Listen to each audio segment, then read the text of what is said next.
Japanese can be hard. Hang in there though. The Japanese language actually has some tricks that will make it easier for you. Often what we're looking for is right before our eyes.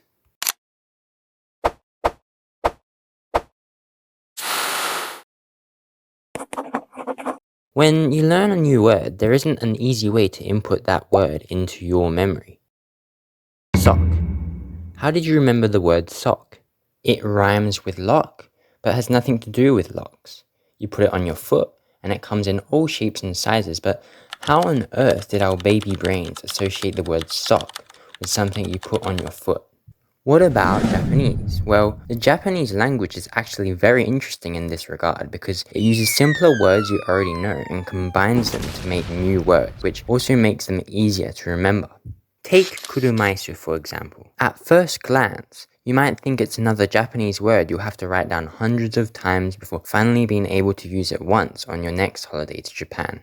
However, this word is a compound word, a word that combines two words together. Kurumaisu means wheelchair.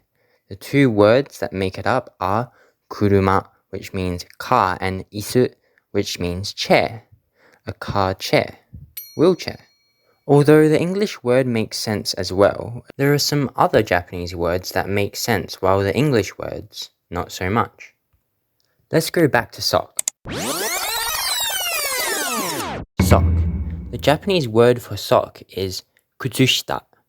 You may know that kutsu is shoe and shita is down or below. Does this make it easier to remember sock now?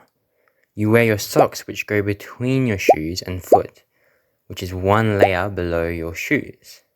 Another weird one is boogers or snot.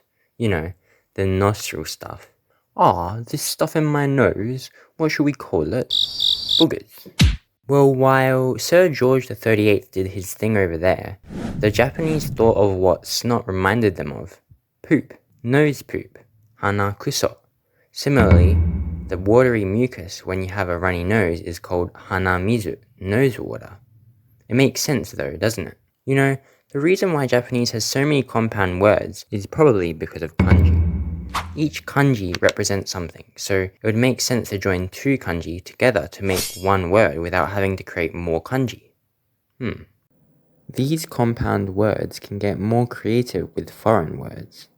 Haburashi, tooth, ha, and brush, burashi. By using both hiragana and katakana, Japanese has finally achieved direct translation. Japan has been influenced by Western culture for a while now, and food isn't the only thing that has changed. Foreign terms have also been introduced. Sumaho, Rimokon,